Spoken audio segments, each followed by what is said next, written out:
Hi, a very good afternoon, everyone. Thank you so much for joining us today. The webinar today is part of the Smart Nation Together channel, organized by the Smart Nation and Digital Government Office, SNDGO. And if you'd like to find out more about the other free webinars that we are offering, please visit the link that I'll be pasting in the chat box below.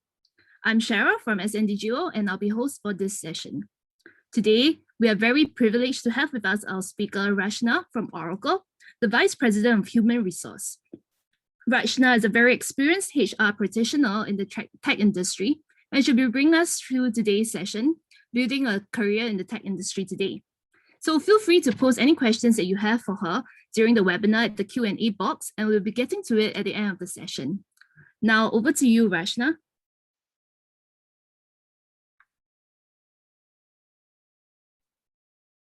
Thank you for the introduction. Can you hear me okay? Yep. All right. Thank you. So good afternoon, everyone. I am delighted to be here with you to share my thoughts on changing nature of the careers today, how COVID-19 has impacted the employment environment, some tips on building a career in technology. My presentation is based on what I thought you may want to know. However, please post your questions in the Q&A box as we go along.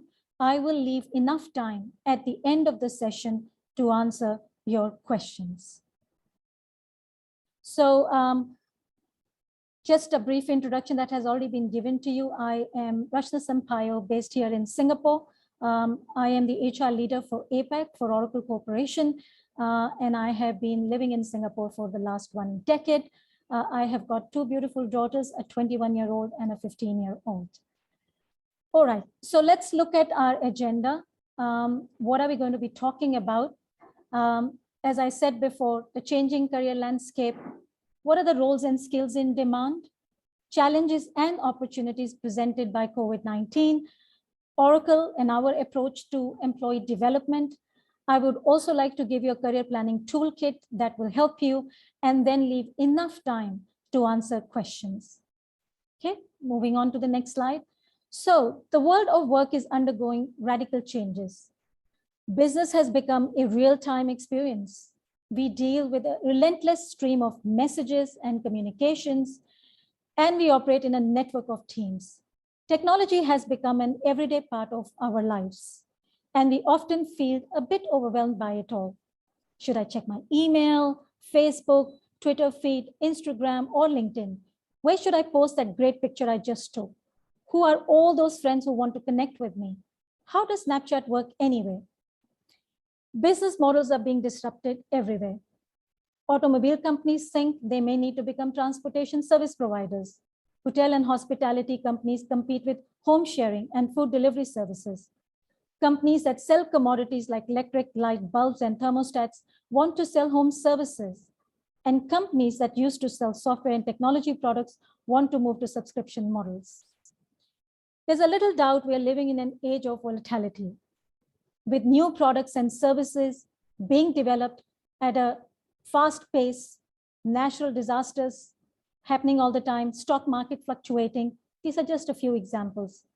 There is only one thing we can count on, that business as usual will be constantly threatened by the emergence of disruptive technologies, change in consumer behavior, advances in science, arrival of the new players, new regulations, price changes, demographic shifts, and so much more. And let's not forget what COVID-19 has done to the world. It has brought a lot of change to the way we work, to the way we socialize, the way we connect with each other. Social distancing, a word that has become so common that we use every day. We hadn't heard about that 18 months ago. Home-based learning is a real reality now. We didn't think that our children will not be going to school, and in many countries still, they are not going to school and they're still in a home-based learning.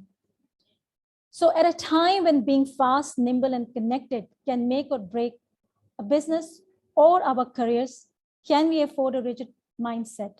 So the answer is absolutely no. To compete in a rapidly changing world, we need to constantly unlearn, learn, and relearn. So my presentation for the rest of the session is really going to focus on, in this disruptive world, in the world where things have changed so drastically, specifically in the era of COVID-19, how can we develop a growth mindset to continuously scale ourselves, develop ourselves, and grow further? So moving on to the next slide, let's look at the evolution of jobs. There are so many jobs. If you look at in the last, I've been in the work employment for the last 27 years. And I have seen the changes, even within the HR function. So the jobs that existed maybe 20 years ago, we don't hear about them at all. Jobs that existed even 5 years ago are so different. If you look at apps developers, social media managers, Uber drivers, these jobs didn't exist 5 to 8 years ago, but they had become part of our daily lives now. So the very nature of career is changing today. So if you move on to the next slide. If you think the pace of innovation has an overwhelming impact on our lifestyle, imagine what it is doing to our skill set. Today, the shelf life of a learned skill is continuously reducing, and this combined with the fact that the roles no longer remain static in terms of their requirements. Therefore, in order to keep pace with the heightened demands of job markets, we need to commit to learning, growing, and continuously polishing our skills. Most often, we do not differentiate between what a career is and what a job is. Career is a lifespan of skills that we collect, we develop, and we grow. Job is what we do on a daily basis that pays our bills. So most often, we don't think about the careers because we are so focused on jobs. Jobs will come if we continuously develop our skills. Being clear on what our career goals are, how to go about it, and the very nature of the career is also changing. The types of career is changing. There are not just linear careers anymore. So let me share with you now the new perspective on career development. If we go on to the next slide, today's careers are dynamic, not static, as I said. They change all the time. Even if you don't make a move, your job can change due to the changing business landscape in the current environment. That means everyone must continually build skills to stay relevant. The businesses will continue to transform. This will also create not the only challenges, but opportunities for career development. As you continue to add to your portfolio of skills, you increase your marketability for current and future roles. It is part of the new employment contract between the employer and the employee, and the way you keep your skills relevant in today's dynamic career environment. Today's careers are personal. You own and define your career success and what's the meaning of it.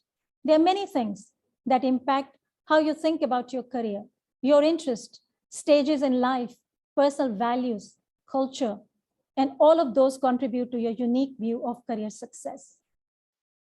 Careers are also integrated with your life these days. Life and work are no longer separate.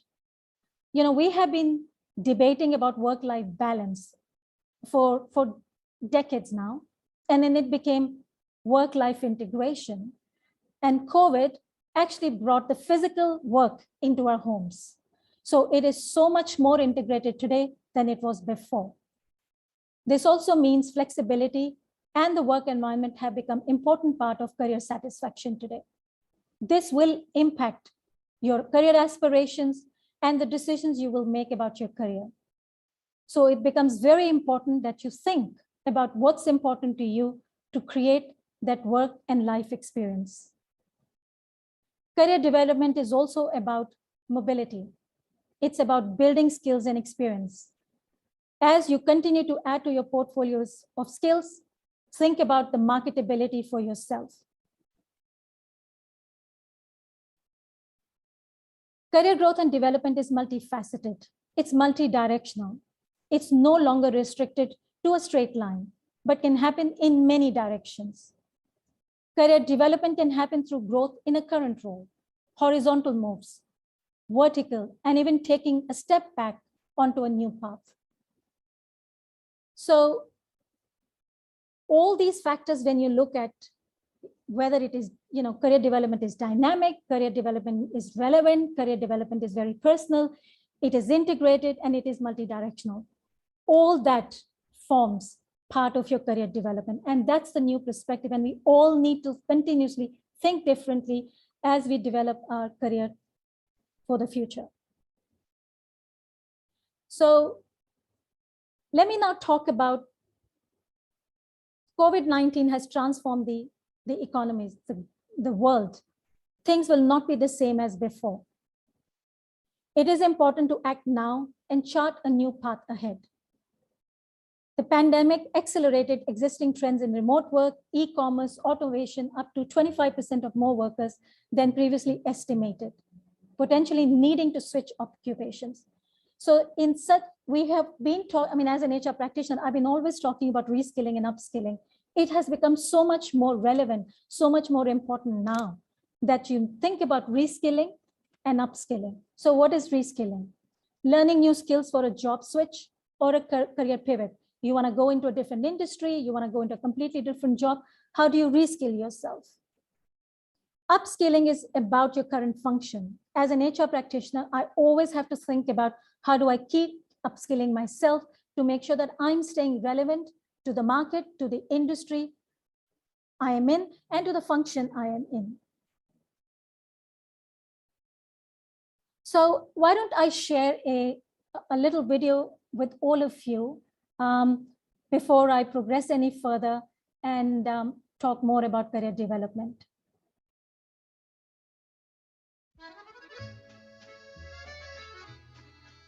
Once upon a time, a turtle and a rabbit had an argument about who was faster. They decided to settle the argument with a race. The turtle and the rabbit both agreed on a route and started off the race. The rabbit shot ahead and ran briskly for some time. Then, seeing he was far ahead of the turtle, he thought he'd sit under a tree for some time and relax before continuing the race. He sat under the tree and soon fell asleep.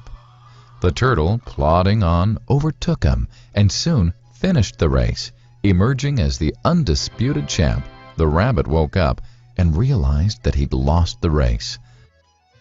The moral of the story is that slow and steady wins the race. This is the version of the story that we've all grown up with. But our version of the story continues. The rabbit was disappointed at losing the race, and he did some thinking. He realized that he'd lost the race only because he had been overconfident, careless, and lax. If he had not taken things for granted, there's no way the turtle could have beaten him. So, he challenged the turtle to another race. The turtle agreed.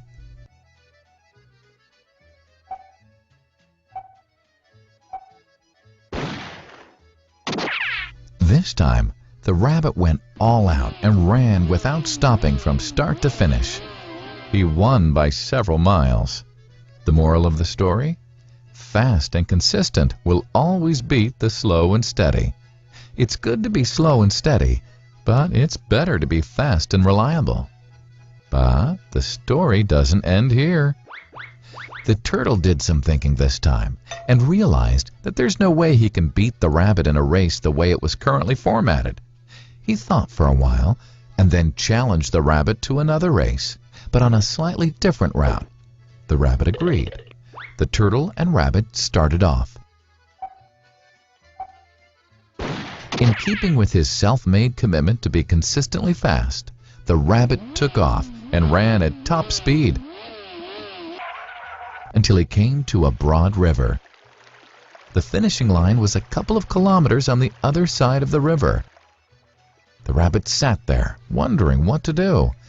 In the meantime, the turtle trundled along, got into the river, swam to the opposite bank, continued walking, and finished the race. The moral of the story? first identify your core competency and then change the playing field to suit your core competency. The story still hasn't ended. The turtle and rabbit by this time had become pretty good friends, and they did some thinking together. Both realized that the last race could have been run much better. So the turtle and rabbit decided to do the last race again, but to run as a team this time. They started off, and this time the rabbit carried the turtle till the riverbank. There, the turtle took over and swam across with the rabbit on his back. On the opposite bank, the rabbit again carried the turtle, and they reached the finishing line together. Both the turtle and rabbit felt a greater sense of satisfaction than they'd felt earlier. The moral of the story? It's good to be individually brilliant and to have strong core competencies. But unless you're able to work in a team and harness each other's core competencies, you'll always perform below par, because there will always be situations at which you'll do poorly and someone else does well. Teamwork is mainly about situational leadership, letting the person with the relevant core competency for a situation take leadership. And that is the end of the story.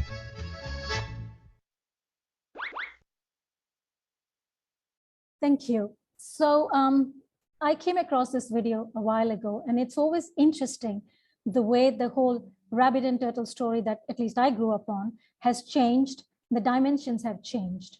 So let me talk more around now the soft skills and the technical, functional, what we call hard skills.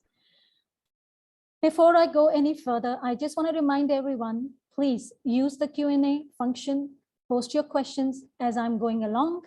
There could be questions in your mind that you, when you registered for the session, that you would like addressed. Even if it is not in the presentation I'm sharing, please do ask your questions, because I will leave time at the end to answer as many questions as I can. So this is a McKinsey a survey that was recently done, which sort of looks at the share of workforce that may need to transition jobs in the new occupations by 2030. And you can see a significant proportion of workforce will be transitioning to new jobs in the next decade or so. If you look back at the last decade, how the roles have transformed, in the next decade, we will see more of that shift. So now let's talk about the skills. What are what we call power skills, or you can call it hard skills or functional skills, or the technical skills, frequently referred to as capabilities learned in an educational setting or a training program. They're often certified or obtained via special programs and degrees. Coding, budgeting, marketing operations are examples of that. What they reflect is a deep expertise in the area that you are specialized in. So they basically relate to the actual work that you do. And then comes the other side of which is the soft skills, frequently referred to as power skills or people skills, involving ability to navigate interpersonal relationships. Behaviors like emotional intelligence, communication, and adaptability are examples. These skills are long-lasting, transferable across a number of work environments and roles, and can be developed. So let me now talk about what I consider some of the top emerging roles that you are seeing today, and they will continuously evolve beyond 2021. You've been seeing artificial intelligence specialists. There's more demand for healthcare specialists, digital marketing specialists, social media specialists, mobile app development, data scientists, e-commerce specialists. Many of these roles will keep emerging beyond 2021 as well. So now let's talk about the evergreen skills, as I call them. These are the skills that I feel are transferable no matter the role. It perhaps might be more accurate to term it as skills that are evergreen, will never go away. And it involves a combination of different attributes that place you on the path of success, irrespective of the industry you are in.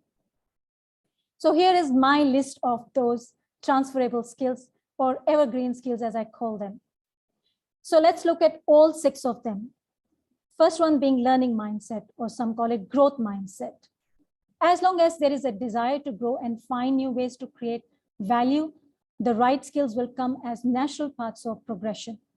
Staying curious and reflecting on ourselves give us the ability to recognize gaps and work on them to improve ourselves. We're never too old or too young to learn. Next one being adaptability. We all have heard of survival of the fittest, right? When we read the evolution theory in school, it talked about survival of the fittest. But in today's context, it is more pertinent to say survival of the most adaptable. As we all know, the only constant in life is change. However, it is also becoming more and more unpredictable. Let's take the current pandemic as a good example of unpredictability. It also means what got us here will not take us to the future. So key will be learn fast and act fast. This skill will help an individual to be successful, irrespective of the organization you are in or the industry you are in, because change is inevitable in any business, any industry. So all companies look for flexibility. There's also the fact that new technologies is constantly emerging and becomes a requirement for employees to be able to perform the job, so they need to adjust accordingly. There is no bigger proof of the importance of this soft skill than this past year with COVID-19. And the major changes all industries went through, starting with having to function completely online.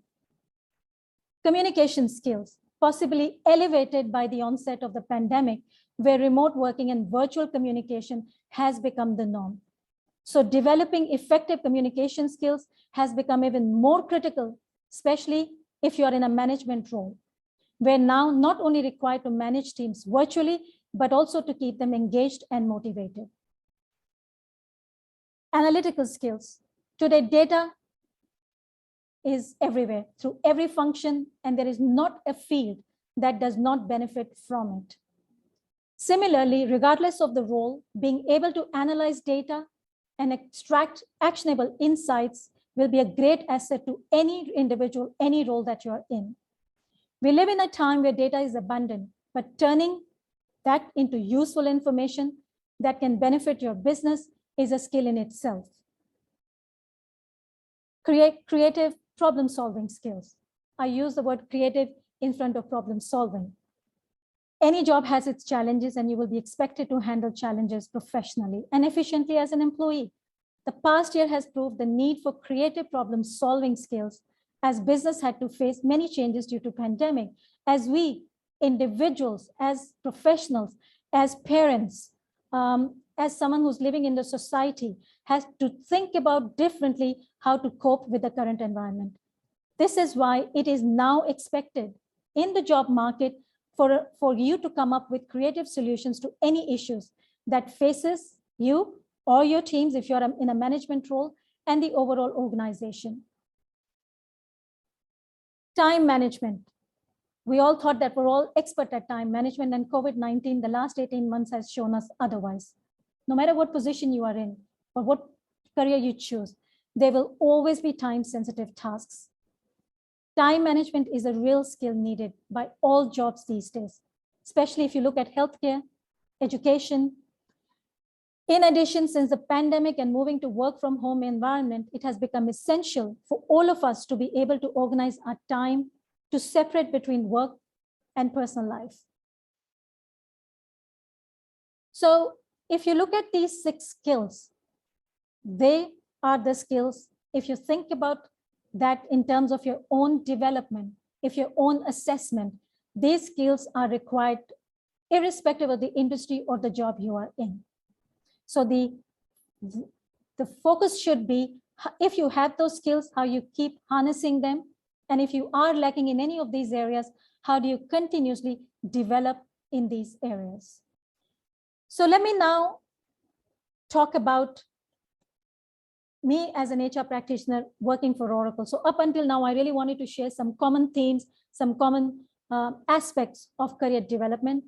If I move on to the next slide. So Oracle, who we are. Oracle employs over 130,000 employees across the globe. 35% of that population resides in our region here in JPAC. We have various different business functions in our organization, ranging from sales, pre-sales, consulting, marketing, support line of business, product development, corporate functions such as finance, HR. When you think of technology, or when you think of tech industry, it's not just programmers and engineers that we hire. There are varied roles that you can consider depending upon your functional expertise or competencies match. So there are many bridge courses that are available, may be useful to choose the ones that are closest to one's domain of work. You could use those courses to really learn more about the technology industry. For example, if I have worked in F&B, which is a non-tech roles, food and beverages, in the last 2 decades, and now want to move into a technology industry, learning current food and beverage applications or hospitality applications like Opera, Micros would be easier and will help my chances to pivot to tech in those areas, or being able to harness that 20 years of functional knowledge to domain knowledge might get me a techno-functional consulting roles. We have an applications line of business in which we sell ERP, financial solutions, human capital management solutions, HCM, customer experience solutions. So if you come from any of those domains, if you are, for example, working in a bank, and now you want to make a switch to a technology role, we look for those functional domains for you to be able to sell financial solutions to the banking. So your banking knowledge becomes very, very important. Your banking knowledge becomes critical and very useful for the role in applications line of business within Oracle. So if we move on to the next slide, Oracle as an organization, as a technology, we have 45 years of helping customers manage the world's most important data. Our customers are in airlines, banks, hospitality, food and beverages, any consumer, e-commerce. We are present in all these industries. We're helping all the customers in all these industries, which means there is an array of roles, there are an array of development that you can find in an organization such as an Oracle. Let me now a little bit talk about how we have supported our global workforce during the times of COVID pandemic. So our workforce has been working remotely in almost many countries across the globe since March last year. Technology made it possible for us to mobilize our workforce to work virtually and very quickly. We also provided support to our employees, and not just to employees, their families, as we have navigated through this COVID-19 pandemic, whether it was making sure that our employees are given information related to what's going on in a particular country so that we can avoid information chaos. We made sure that our employees were at all time communicated. We rolled out a number of webinars on various different topics for employees and their families, such as stress management, positive mental health related topics. And in many situations, we also partnered with external vendors to make sure that we were providing the right information and also programs for our employees. So let me sort of give you a brief snapshot of some more initiatives that we rolled out. We have a Slack channel. We call it Rise Above COVID-19. It provides learning and sharing platform to provide support to our employees in their personal as well as professional development. We have an employee assistance program, which is accessible, a counseling service, completely confidential, accessible to our employees and their families. We also run some very cool programs, coffee talks with the leaders. We ran some events like lunchbox. How can you prepare a healthy lunchbox? And people could participate in that challenge. We also did for the last last year, we did a concert, an online concert, where our employees participated last year in December, which became very, very popular and very famous and successful within the organization. So moving on, so again, this is about our connection. So we do have a virtual way of connecting with our employees across the the region, across the globe. There are various tools and technologies our employees use, our managers use to make sure our global workforce is always connected. Our managers have got various mechanisms at their hand to make sure that they keep their employees engaged and motivated, whilst we all know it can be a real challenge in the long virtual environment that we are still performing in. Oracle's career development, let's look at that. I want to give you a bit of a view of how we look at career development at Oracle. At Oracle, the manager plays a very important part in employee career development by talking to employees about their career goals, providing guidance, visibility to opportunities, sponsorship for career building blocks such as projects, assignments, training, learning resources, and mentors and coaches and other jobs within Oracle. Employee, they define their career success and meaning based on their own personal values and stages in life. They own their career development. We like to provide our employees network, opportunities, assignments, a development environment where they can grow and be successful. We empower both our employees and our managers by instilling a continuous learning and development culture through various tools and resources, career guidance, education, and support. Colleagues become a means of mentoring, a network opportunity, role modeling, where some people have successfully managed their career within the organization. They become mentors and they provide mentoring to other employees to achieve their goals. So moving on to the career landscape is changing. I talked about, as an HR practitioner, what I'm seeing in the industry. I talked about at Oracle, what we are doing in terms of supporting our employees and also career development. The bottom line is the career landscape is changing. Irrespective the industry and the role you are in, it is time your career conversations change as well.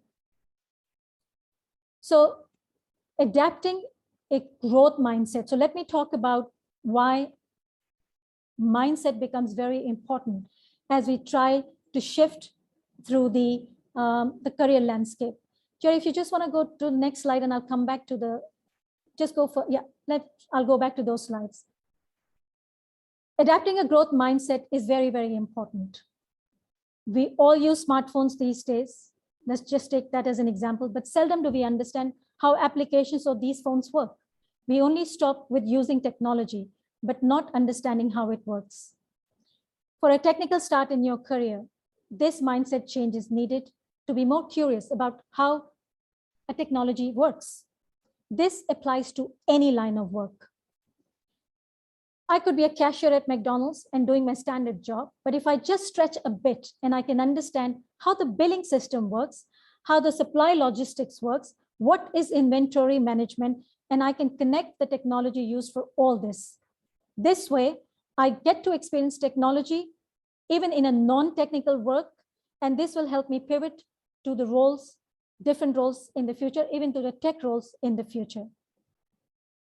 Interestingly, there is a lot of scientific research being done on how having a growth mindset helps you maintaining your brain plasticity by challenging yourself, stimulating your brain and expanding your learning experiences. Adopting a growth mindset goes beyond protecting your cognitive decline. So how do we then shift the way we think from a fixed mindset to the growth mindset? So if you go on to the next slide, I just want to use some words that we use. So when we say, I'm not good at this, if we just change the way to say, what am I missing? When we say, I'm brilliant at this, I think I'm on the right track. Oh, I give up. Let's not say that. Let's use a different way. Say, I can try a different way. Instead of saying it's too hard, let's say this is going to take time and effort. Many of these ways, the way you start thinking differently, you can easily shift from a fixed to growth mindset. So Jerry, if we go back to the slides. Yeah. So let me give you a toolkit, and it's not a new toolkit. It's been there. This particular GROW model has been there forever. It's just about how do we use this framework for our own development. Second. So the first step in your development planning is what do you want and what you're trying to achieve. So the questions you ask yourself: what are your objectives with respect to personal development? How does this fit with your career aspirations? What areas of capability do I need to grow and develop? So first, you need to think about where you're at now. That self-awareness, that self-assessment is the first step in identifying where you want to grow. The second part of that is the reality. Where am I at today? What aspects of my role do I find most challenging? How clear am I about the roles that I'm interested in? What feedback have I got about my capabilities from my mentors, from my manager, from my colleagues, people that I interact with?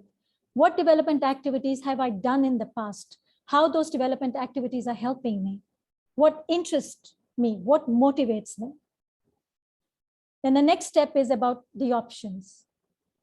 What do you think there are options for my personal development? Who can I go and talk to that may have got similar, pivoted their development in a similar way, or having challenges and I could learn from their experience, having a mentor?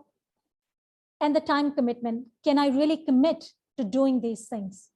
And then the most important one is the will. How do I put an action plan to do what I want to do? If you do self-assessment, if you look at all your options, but you do not have a plan of action in place, it's not going to help. So then it becomes very important that as you go through these steps of wanting to grow what, being real where you are at, what your options are, and then putting a plan of action in place. Okay. So in a nutshell, when you look at your career, next slide, Jerry, please. So first step is you look inwards. Where am I at now? What do I need to do? And the next step would be looking outward, which means what is available to me? What jobs out there? Who could I go and get connected with? Who are the people in the industry that I need to talk to? And then you put in an action plan in place. Please remember, if you're interested in a role in an organization or in a particular industry, especially where you do not have an experience, by sending your resumes, you will not get a response, right? What you need to think about is what kind of, if you're in, for example, if you're interested in technology industry, who are the people you should be connecting with? Are you attending the industry events? Are you having those conversations? Have you tried to find a mentor in that industry for yourself who could actually help you? Or let's say you're looking for a functional change. It's not the industry, you're looking for a functional change. What role are you interested in? Who could be that mentor who could guide you? Are you attending those trainings or the events or programs that is going to help you to upskill in that area? Just by polishing your resume and sending a resume out or looking at LinkedIn for jobs is not the way you can pivot your career. A career pivoting needs a lot more effort. Career planning has got a lot of effort involved. And because it is for ourselves, we do need to put that effort in for ourselves.